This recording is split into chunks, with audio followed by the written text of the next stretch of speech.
rental at a time. This is your daily financial news for Monday, April 10th. Let me take 2 quick moments. The first, I want to thank each and every one of you who come back every day and watch. I greatly appreciate it. Thank you for saying hello. Thank you for leaving comments to help the YouTube algorithm. All of you daily viewers are truly helping the channel grow, so I thank you. If you are a new follower to the channel, welcome. This channel is very, very different than all the other YouTube channels out there about the economy, about money, real estate. First and foremost, we do a daily show 7 days a week, 365 days a year. Been doing it for 1,000 days in a row. Second, I have a lot of experience, but it is in a very narrow band. So something we do on this channel is we go ahead and invite other experts. So you will see we have playlists with 8, 9, 10 other millionaires where we come and talk to you about 3 important topics every week. So we are very different. Welcome. Thank you for liking, subscribing, leaving comments. I appreciate you. Thank you, thank you, thank you. Yes, I may have to pick up one of my puppies, Sonny, right there looking at me. Let me go. He wants to say hi to you. Hey, buddy. Want to say hi to the people? Say hi to the people. There they are. There's the people. Remember, hit the thumbs up button. Say hello.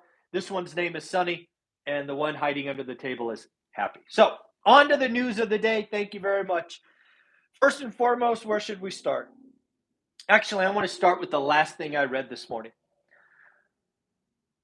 We are in an interesting time. If you've been watching my channel, you know that I believe the Fed finally has a backbone. They finally have gotten religion, and they are going to tackle inflation. I called for long before anyone else 2 50 basis point moves at the May and June meeting. Thankfully, all the videos are recorded, so we can all go back and see that I did that. What I just read this morning was a little disheartening, because when I talk about the Fed taking the funds rate to potentially 3% this year and 4% before they are all done, I get a lot of people that say something between, Michael, you're wrong, which is cool, right? My opinion is good as anybody else's. And Michael, you're a freaking moron and an idiot. Dude, not cool. I didn't check you. Why are you checking me?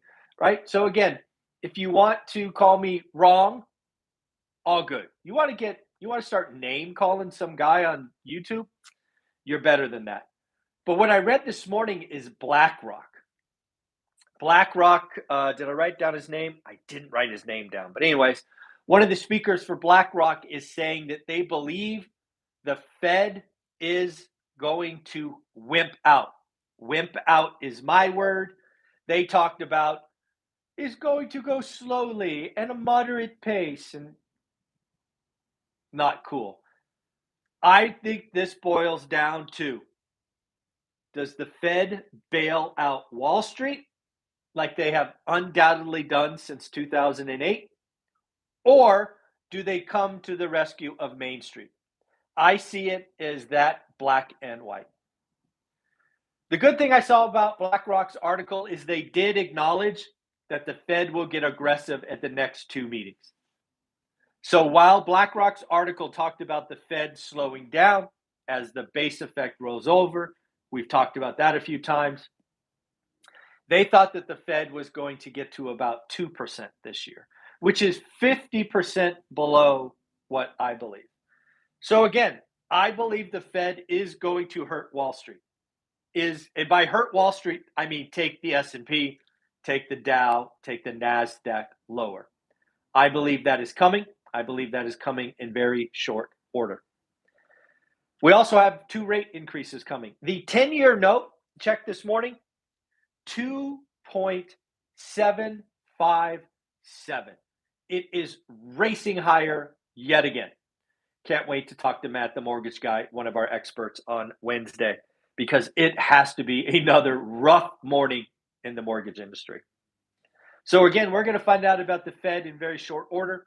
Again, one of the things that we must appreciate, this Federal Reserve, unlike any other time my studying the monetary system in the economy, the Fed can adjust two sides of the interest rate curve. Folks, if you're following the channel or anything in the news media, you heard yield inversion a lot 2 weeks ago. Yield inversion is basically when short-term money costs more than long-term money. It is not a sign of health. It inverted, the 2 and 10s inverted. Folks, the Federal Reserve, the current iteration, has the ability to affect the long end. It is no longer inverted. In fact, it was inverted, I think, for less than 48 hours.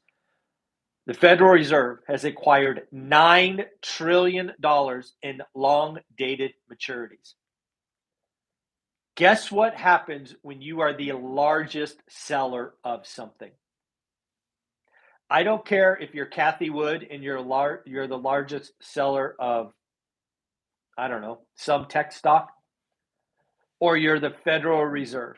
If you are the largest seller, price goes down.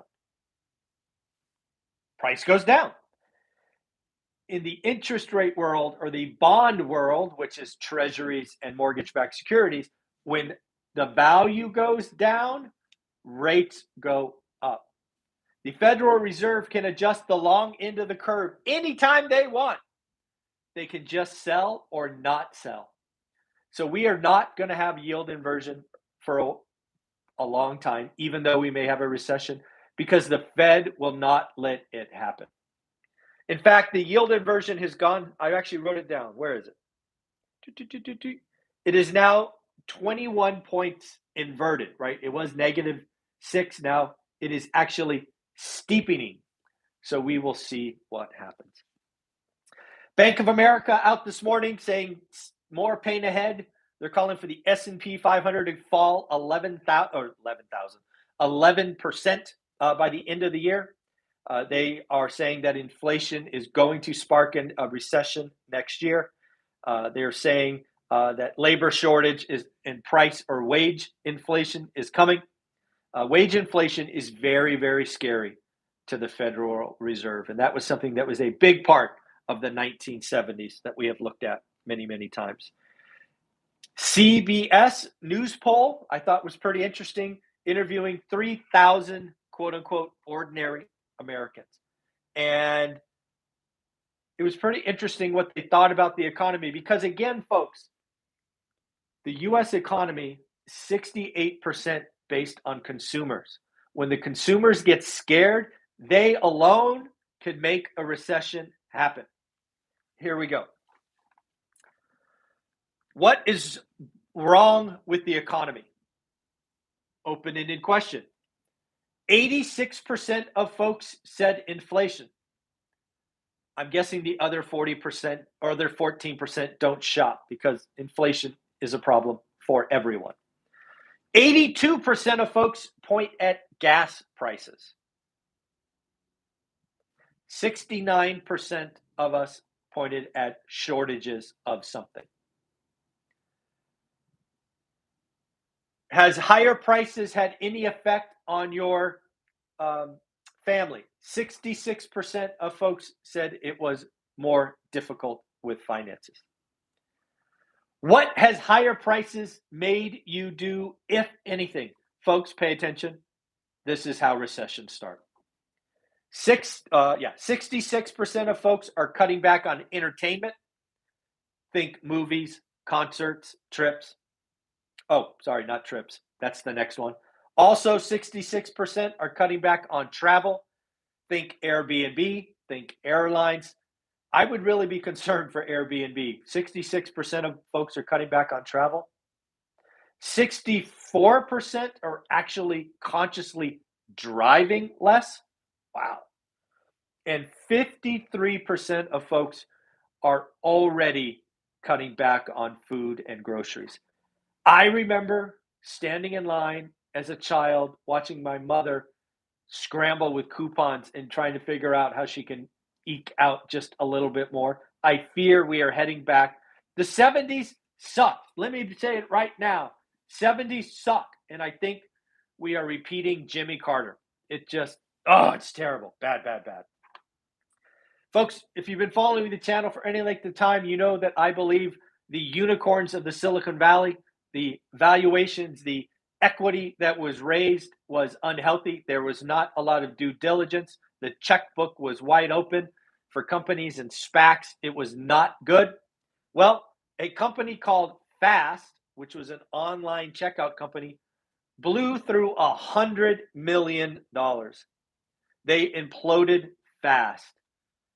We are going to see more and more of these unicorns go poof. They had really weird cost structure. 60% of their cost structure, or burn rate as they call it, was actually operating from payroll. They were simply overpaying or not producing enough income, one or the other. And as always in these companies, the CEO is arrogant and wouldn't listen. And again, we talked about better.com pissing away 200 million last week.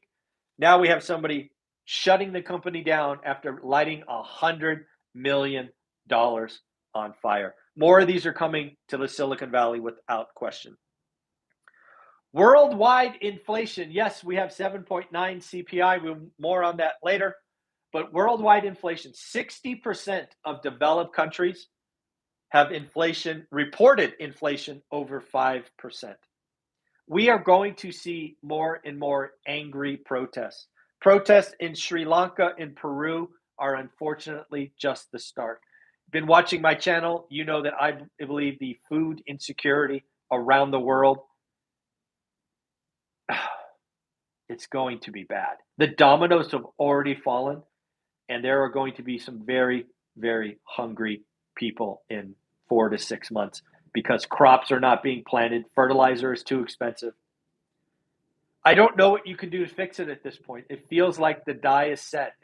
It hurts me to say that, but it is coming. Goldman Sachs, kind of different than BlackRock. I read this article last night. Goldman Sachs actually thinks that the Fed may end up getting to 4% next year. Folks, I have a playlist called Whiteboard. That is exactly the number I predicted. And I predicted it weeks ago, so you can go back and see that I don't make this stuff up. I believe the Fed could get to 2.75 to 3% this year and ultimately gets to 4%. Goldman thinks, unlike BlackRock, that the Fed has got religion and they are going to punish Wall Street. Had an interesting article sent to me about a site called Trueflation. Thank you very much for sending it over. If you've been following my channel for any length of time, you know that I take the CPI number that is reported and do the rent correction because, let's be clear, CPI at 7.9 when rent is only up 4.2 is wrong, grossly wrong. I corrected the number last month. I think it corrected to 11.2. Well, this site, Trueflation, actually went in and corrected other errors, and the actual CPI for last month was 13.2%. I think all of us feel like that inflation is above 10%. Yeah, it is 13.2%. China's producer price index, I wouldn't shock me if China's stock market was down or Asia's stocks were down.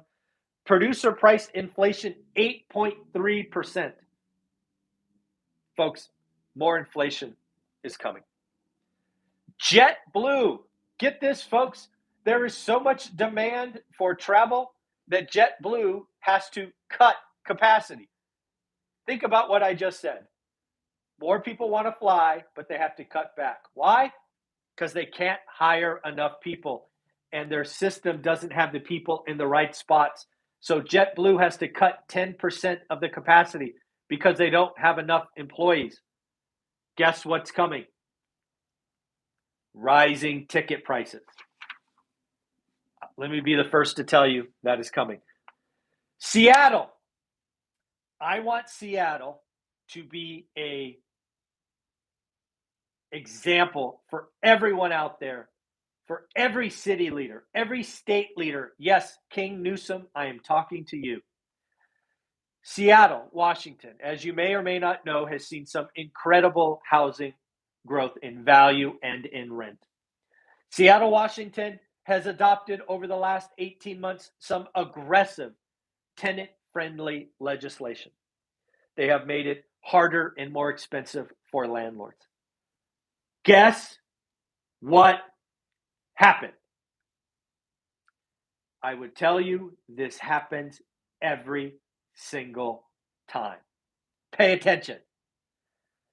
In the course of 8 months,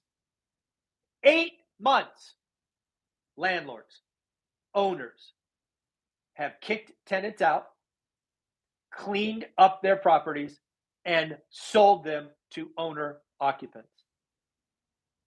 Seattle, in 8 months, has lost 3,000 affordable housing units. The demand for affordable housing in Seattle is up, but because they have adopted legislation that penalizes landlords, landlords said, blank you, we are removing your tenants or our tenants, cleaning them up, and selling our units to owner occupants. 3,000 units, 8 months, not over. If you want to adopt silly laws that punish landlords, landlords will leave. It is still a free country, even though sometimes our government leaders like King Newsom try to make it not free. It happens every time. If you want to punish one set, they will do what is profitable for them. Crazy. In fairness, Seattle did add, yes, they lost 3,000, but they did add, get this, folks, they added 27 units. Less than 1%. Again, if you adopt laws that punish landlords, make it expensive, put all the burden on landlords, they are going to leave. So if you want to have more homeless or higher rents, punish landlords. It's a very simple equation. That's it. That's all I got for you today. Today's going to be a wonderful day. We talked to Greg Dickerson. We have a couple of other experts lined up, like Rylas Dana, our estate attorney. And of course, I think Taylor is coming back as well. So fun. Again, have a wonderful day. Like, subscribe. 176 of you watching. Hello to everyone. Say hi back. Leave a comment. Let's get other people watching the daily financial news. Bye.